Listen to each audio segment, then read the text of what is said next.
অধিকার আগে কখনো হয় না। আমরা যদি একবার বলছিলাম বাংলাদেশ থেকে অন্তরাষ্ট্রীয় চলে যেতে হবে, তার কারণে গণতান্ত্রিক দেশ সকলের অধিকার বাঙালি জাতি বিজেপির যে আক্রমণ নানাভাবে বাঙালি জাতিকে দাঁড়িয়ে রাখা। নমস্কার প্রিয় দর্শক বন্ধুরা, এই মুহূর্তে রাজ্যে বিজেপি দ্বারা বাংলা ভাষার যে অবমাননা ও বাংলা ভাষাভাষী সাধারণ মানুষদের বিভিন্ন রাজ্যে প্রশাসনিক দ্বারা যে হেনস্থার অভিযোগ উঠছে, তা ইতিমধ্যে সারা পশ্চিম বাংলার মানুষ তীব্র প্রতিবাদী হয়ে উঠছেন এবং ভিন রাজ্যে বাংলা ভাষাভাষী সাধারণ মানুষদের বাংলাদেশি ও রোহিঙ্গার তকমা লাগিয়ে যেভাবে ওপার বাংলায় পাঠানো হচ্ছে এবং জেলে নিয়ে গিয়ে নৃশংস অত্যাচার করা হচ্ছে, তা রাজ্যের সকল বাংলা ভাষাভাষী মানুষ ও বাংলার হিন্দিভাষী মানুষ তীব্র নিন্দা করছেন এবং গড়ে তুলছেন বিজেপির প্রতিবাদী আন্দোলন, যা বাংলার প্রত্যেকটি জেলায় সেই চিত্র উঠে আসছে। ইতিমধ্যে কোন্নগর পৌরসভার 15-16 নম্বর ওয়ার্ডের পৌর সদস্য সুভাষিস চৌধুরীর ব্যবস্থাপনায় বাংলা ভাষার যে অবমাননা ও বাংলা ভাষাভাষী সাধারণ মানুষের উপর অত্যাচারের প্রতিবাদে কোন্নগরের বিভিন্ন প্রান্তের মানুষ একত্রিত হয়ে কোন্নগরের বুকে এক প্রতিবাদী ঝড় তুলছেন। এই মিছিলে দেখা যায় বাংলার মুনি ঋষিদের প্রতিকৃতি এবং বাংলার বেশ কিছু ঐতিহ্যপূর্ণ চিত্র তুলে ধরেন। এই প্রতিবাদ মিছিলে উপস্থিত হন তৃণমূল কংগ্রেসের উত্তরপাড়ার প্রাক্তন বিধায়ক প্রবীর ঘোষাল, ছিলেন কোন্নগর পৌরসভার পৌরপ্রধান স্বপন কুমার দাস, ছিলেন উপপ্রধান গৌতম দাস, এছাড়াও উপস্থিত ছিলেন কোন্নগর পৌরসভার সকল কাউন্সিলরগণ। এই প্রতিবাদ মিছিলের মধ্য থেকে বাংলার ভাষার যে অবমাননা ও বাংলা ভাষাভাষী সাধারণ মানুষের প্রতি যে অন্যায় অত্যাচার, তা নিয়ে আগামী 2026-এর ভোটের যে ষড়যন্ত্র নিয়ে উত্তরপাড়া প্রাক্তন বিধায়ক প্রবীর ঘোষাল মহাশয় কি বলছেন, সেই সঙ্গে কোন্নগর শহরতলিত সকল ভাষাভাষী মানুষ একত্রিত হয়ে যে প্রতিবাদের ঝড় তুলছেন, সেই সম্পর্কে পৌরপ্রধান স্বপন কুমার দাস কি বলছেন, সাধারণ বাঙালি মানুষের উপর যে অত্যাচার, তা নিয়ে প্রিয় দর্শক বন্ধুরা আপনারা জানতে দেখতে অবশ্যই চোখ রাখুন U24 নিউজ বাংলার পর্দায়। এই প্রতিবাদ তো সারা বাংলা জুড়ে হচ্ছে। বাংলা ভাষাভাষীদের উপরে যে অত্যাচার ডবলইঞ্জিন সরকারগুলো করছে কেন্দ্রীয় সরকারের মদতে, এবং ভোটার তালিকা তৈরির নামে, নতুন ভোটার তালিকা তৈরির নামে নির্বাচন কমিশন যে কাণ্ড করছে, সারা বাংলা উত্তাল হয়ে উঠেছে। মমতা বন্দ্যোপাধ্যায় বন্দ্যোপাধ্যায়ের নেতৃত্বে তারই একটা অংশ হচ্ছে আজকের মিছিল। আজকের মিছিলে স্বতঃস্ফূর্ত মানুষের যোগদান দেখুন না, মাত্র 2টো ওয়ার্ডের মিছিলে কত লোক পার্টিসিপেট করেছে। এইভাবেই সারা বাংলা এখন উত্তাল হয়ে উঠবে ভাষা আন্দোলন। বন্দ্যোপাধ্যায় ডাক দিয়েছে, আমরা তো থামছি না, সবাই রাস্তায়।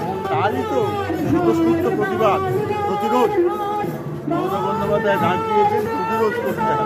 বাঙালিদের বিতাড়িত করে কি কোনো রকম ষড়যন্ত্র করছে নাকি ভোট ব্যাংকিং? বললাম যে একটা বিশাল চক্রান্ত ষড়যন্ত্র। স্বাধীনতার পর থেকে আমরা দেখেছি দিল্লিতে যখন যে সরকার এসেছে তারা বাঙালিদের ভালো চলে যায়, বাঙালিদের বিরুদ্ধে একটা ষড়যন্ত্র চক্রান্ত সবসময় সর্বদাই হয়েছে।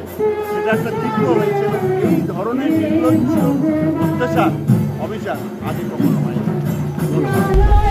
তার কারণ হচ্ছে বাঙালি জাতির উপর বিজেপির যে আক্রমণ।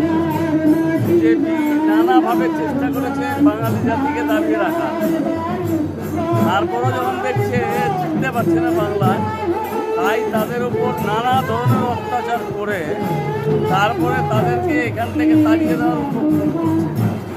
এটা বিজেপি বোঝে না, যারা বিজেপি দলটা করে তারা বাংলার ইতিহাসটা জানে না। ইতিহাসটা যদি জানতো তাহলে তারা এই কাজ করতে এগোতো না।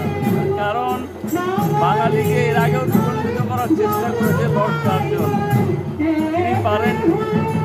আর তো গায়ের তৈরি করে সব কিছু করছে। এটা বাঙালি বাংলায় কথা বলতে সারা ভারতবর্ষের বিভিন্ন জায়গার পুলিশ রাস্তায় ধরে ধরে মানুষের শ্রমিকদের পা ভেঙে দিচ্ছে। এটা অত্যন্ত জঘন্য কাজ। কারণ বাংলায় আজকে অন্যান্য রাজ্যের বহু লোক আছে। আমরা কিন্তু একবার বলছি না বাংলার থেকে অন্য রাজ্যের লোককে চলে যেতে হবে, তার কারণে গণতান্ত্রিক দেশ ভারতবর্ষে সকলের অধিকার আছে।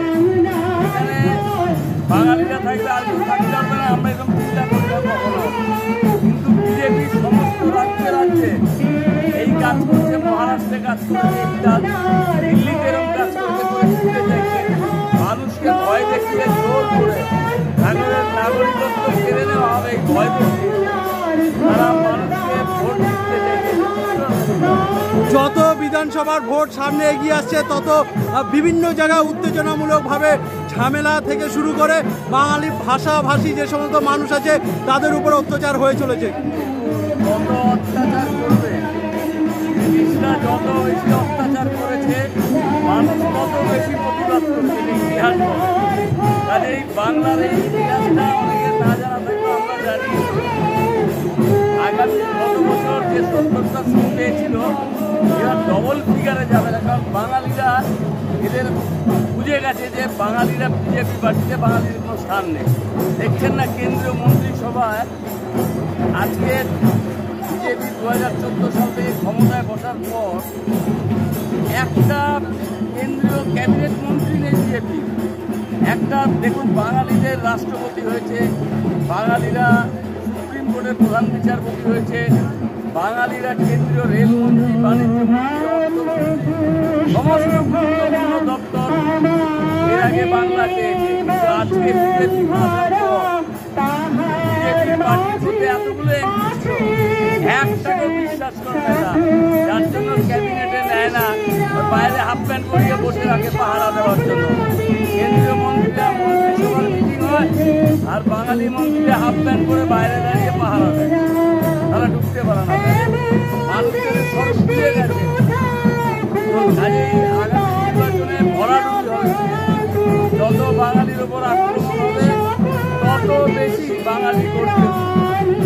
এবং এই রাজ্যে বিজেপি বাঙালি নির্দেশ চিন্তা করছে, একটা পুলিশ থানায় নিয়ে গিয়ে একটা লোক বাংলায় কথা বলছে, তার পা ভেঙে দেবে, এই জিনিস চলবে না, এই জিনিস আমরা বরদাস্ত করবো।